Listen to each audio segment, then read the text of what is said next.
मागील व्हिडिओ रामेश्वरममधील रामनाथ स्वामी मंदिराचं दर्शन, मणिदर्शन, अग्नितीर्थ स्नान, पवित्र 22 कुंडाचं स्नान, मंदिराच्या दर्शनाची योग्य वेळ, मंदिराच्या दर्शनाची संपूर्ण पद्धती कशी आहे हे संपूर्ण मी रामेश्वरमच्या त्या व्हिडिओत सांगितलंच आहे. रामेश्वरमवरून आता आपली यात्रा सुरू झाली आहे ती धनुष्कोडीची. धनुष्कोडी जिथं रस्ता संपतो तिथून सुरू होते धनुष्कोडीची गोष्ट. एक गाव जे समुद्रात गडप झालं पण आजही त्याच्या वाऱ्यात, वाळूत आणि पाण्यात चालतो इतिहासाचा श्वास. चला तर मग आपण भेट देऊया भारताच्या शेवटच्या टोकाला, धनुष्कोडीला.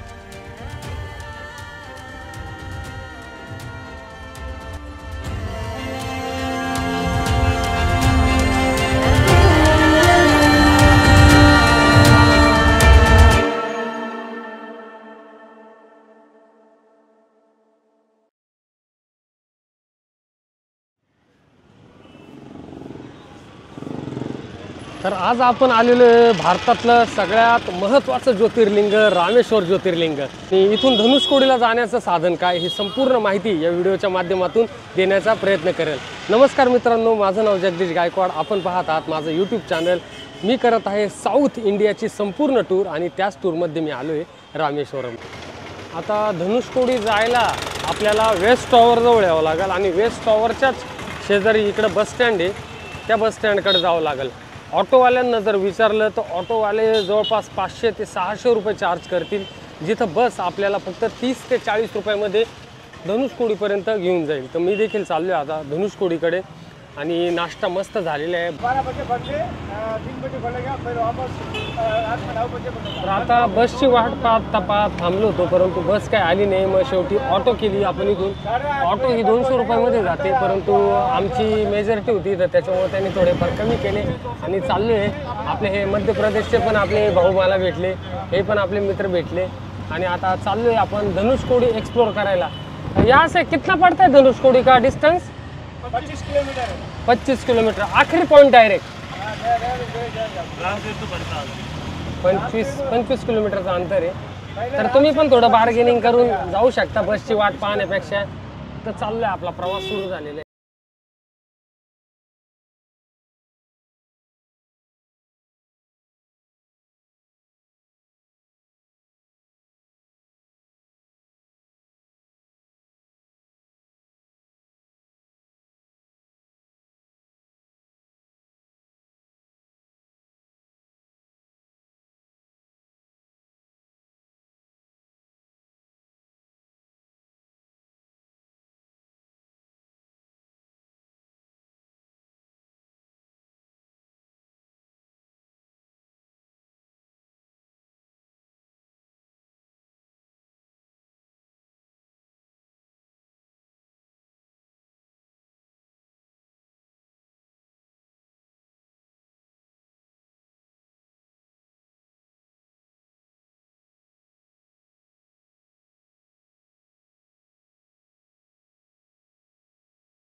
करा किंवा शेअरिंगनी ऑटो करून येऊ शकतात, ज्याप्रमाणे आम्ही शेअरिंग ऑटो करून आले आणि फार छान अशा समुद्रात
तर आजही तिथं जुनं चर्च, शाळा, रेल्वे स्थानकाचे अवशेष आपल्याला पाहायला मिळतात. सगळ्यात सुंदर आणि आध्यात्मिक गोष्ट म्हणजे रामसेतूचा शेवटचा बिंदू, जिथून पुढे पाऊल टाकणं शक्य नाही. जो 1987 का 1990, मला साल नीट सांगता येणार नाही, जो चक्रवात आला होता, त्या चक्रवातामध्ये संपूर्ण गाव हे उद्ध्वस्त झालं. सर्व व्यापारी केंद्र इथले नेस्तनाबूत झाले. परंतु आता हे एक पर्यटन स्थळ बनलेले आहे. लोकांचे दुकानं इथं, जे समुद्रातले जे शंख शिंपले त्याच्यावरचं जे सामान आहे त्याच्यावरच त्यांचा बिझनेस चालतो. हे बघा किती छान आणि सुंदर असं बनवलेलं आहे. सर्वत्र हे छान छान. हो मस्त यार, मोती, ओरिजिनल मोती यार. हा खरंच. कितने का ये? 550. Okay okay okay. हां, ओरिजिनल मोतीचं सामान आहे. आरसा पण आहे. ओके, मस्त आहे यार. शंख आहे बघा.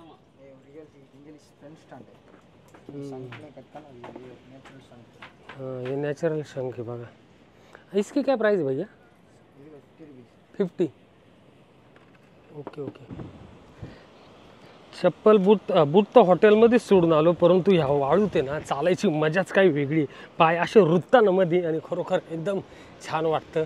तर जाऊ आता आपला समुद्रकिनारा पाहू ह्या ओल्ड टाउन जवळचा. वा वा वा वा वा वा, सुंदर एकदम. आणि आता मी बूट पण नाही घातलेले, त्याच्यामुळे मी मला पळत जाऊन समुद्राला भेटायचं आहे. ओहो,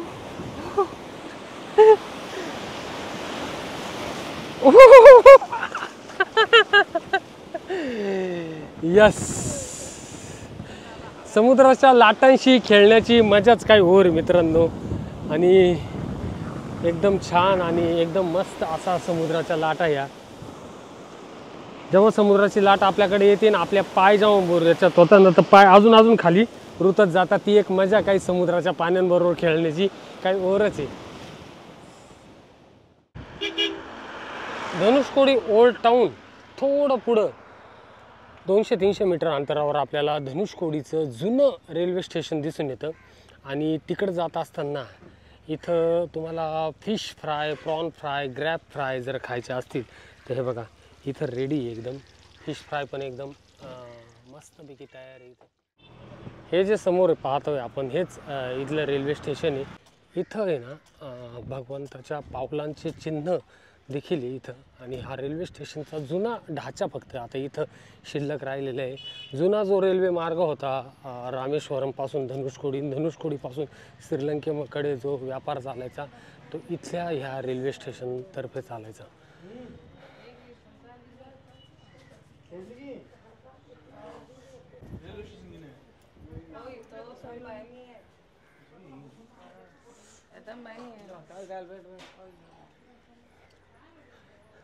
प्रत्येक ठिकाणी मार्केट तुम्हाला पाहायला मिळेल. आणि हाच तो जुना मार्ग आहे हा रेल्वे स्टेशनचा. चला जाऊया. बाकी रिक्षातलं कोणी उतरलं नाही पाहायला, मीच उतरलो होतो, बाकीचे थांबलेले आहे. ओके, जाऊ पटकन. आता पुढचा पॉईंट मला तरी वाटतं बिभीषण मंदिर आहे, ते पण महत्त्वाचं आहे, ते देखील आपण पाहूया.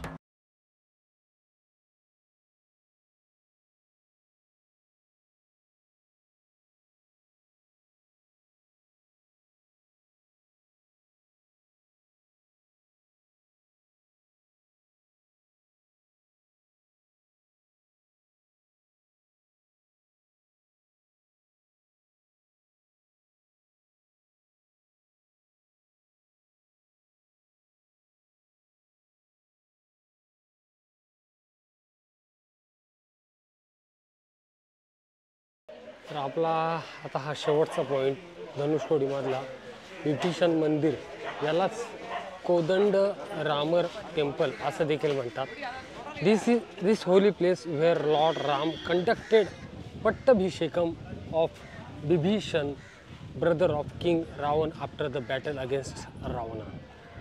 म्हणजे हीच ती जागा आहे जेव्हा युद्धानंतर जेव्हा प्रभू श्रीराम जिंकून अयोध्येला परत आले होते, तेव्हा विभीषणांचा अभिषेक इथं केला होता आणि त्यांना लंकेचा राजा म्हणून घोषित केलं होतं. तर त्याच जागेचं आपण आता दर्शन करतोय. कोदंड राम मंदिराच्याच समोर जे राम सेतूला जे दगड वापरण्यात आले होते त्या ते दगड आपल्याला दाखवण्यात येतात का तैरने वाला पत्थर जहाँ पे है वो जगह सामने है।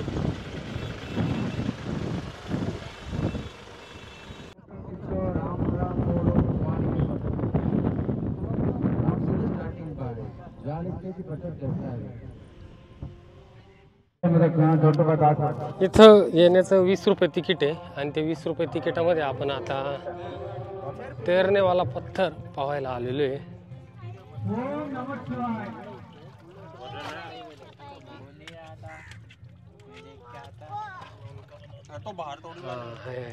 लड्डू इधर से निकलना हे बघा हा आहे तो पत्थर आहे जो याच्यावर तरंगतो।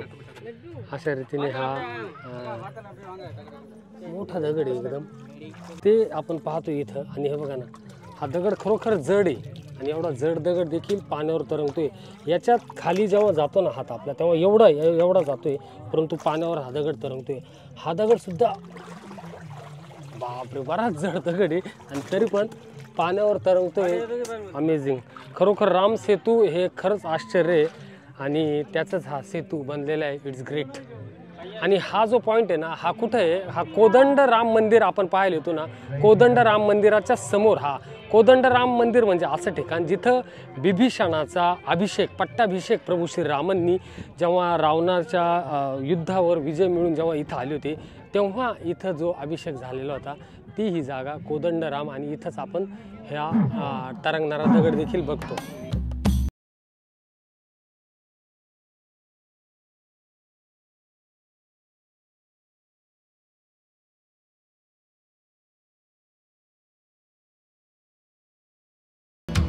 बापरे पायाला तर आता खरंच चटके बसू राहिले। तर आलोय आपण आपली धनुष्कोडीची यात्रा करून बरोबर 11:30 वाजता संपूर्ण पॉईंट्स पाहिले।